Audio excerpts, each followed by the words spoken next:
Seguro que a todos nos ha pasado. Ver a ese compañero o compañera brillante, una buena persona, que de repente empieza a tomar atajos, a saltarse las reglas. No es que de la noche a la mañana se haya vuelto malo, ¿verdad? Pues la respuesta, y esto es lo fascinante, casi siempre está en su entorno. Hoy vamos a desgranar la teoría que lo explica todo. Y esa es la pregunta del millón, ¿no? ¿Cómo es posible que profesionales que consideramos éticos acaben, por ejemplo, falsificando un informe? La tendencia es buscar la manzana podrida, pero la teoría que vamos a ver hoy nos dice, ojo, olvídate de la manzana y mira bien el cesto. La idea de fondo es potentísima. El comportamiento en el trabajo, para bien y para mal, se contagia. Así que para entender cómo funciona este contagio, este va a ser nuestro plan de vuelo. Primero, veremos que esto es algo que se aprende, no es innato. Luego, el ABC, los ingredientes clave de ese aprendizaje. Después, lo aterrizaremos en la oficina, que es donde nos interesa. Analizaremos por qué no todas las voces influyen igual. Y cerraremos con una pregunta clave. ¿Qué cultura estamos fomentando sin darnos cuenta? Venga, pues vamos al lío. Primera parada. Aquí entra en escena un criminólogo, Edwin Sutherland, que llegó y básicamente le dio la vuelta a la tortilla. Propuso algo que en su momento fue revolucionario. La mala conducta no es un defecto de fábrica, es una habilidad que, como cualquier otra, se aprende. Y es que antes de Sutherland, la explicación fácil era culpar al individuo. Se decía que era un problema casi biológico o de falta de inteligencia, cosas así. Pero él dijo, un momento, pensemos en esto de otra forma. La mala conducta no es algo con lo que se nace, se aprende. Y fíjate, se aprende exactamente igual que aprendemos a usar un nuevo programa en el trabajo, viendo cómo lo hacen los demás y practicando. Es un proceso 100% social. Y aquí está la piedra angular de toda la teoría. Piénsalo. Nadie se levanta un día y, de la nada, inventa un método para defraudar a la empresa. No funciona así. Lo aprenden, lo ven en otros, lo escuchan en conversaciones, lo van asimilando de la gente con la que pasan horas y horas cada día.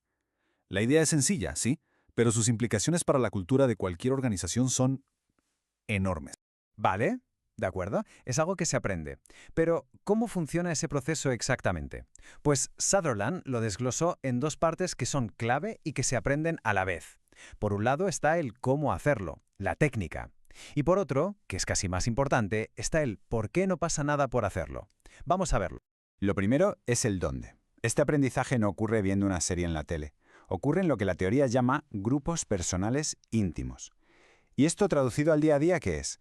Pues es tu equipo, la gente con la que pasas 40 horas a la semana. Son los compañeros con los que te tomas el café. Es ese mentor que te cuenta los truquillos del oficio. Es ahí, en el cara a cara, donde la influencia es brutal.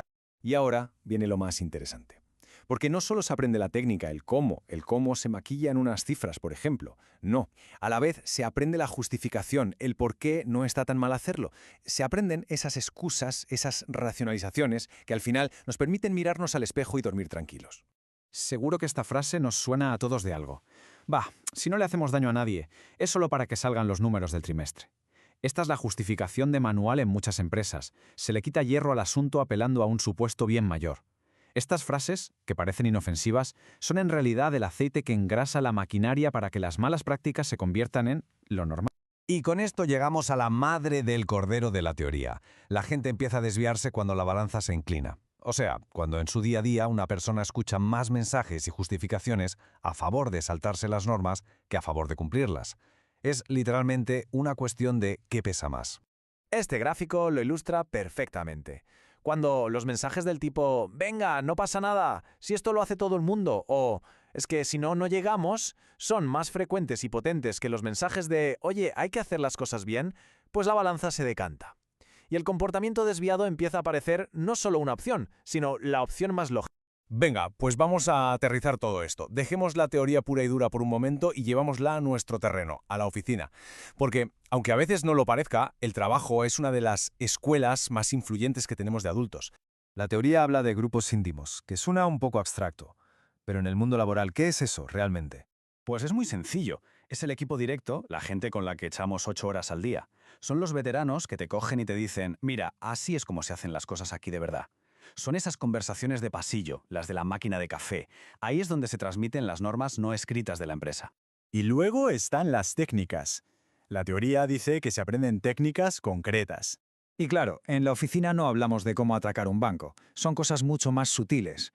Es aprender, por ejemplo, en qué partida de gastos meter algo para que cuele, o cómo presentar unos datos de forma un poco creativa para que el gráfico quede mejor, o el arte de saber a quién no poner en copia en un email para que un problema pase desapercibido.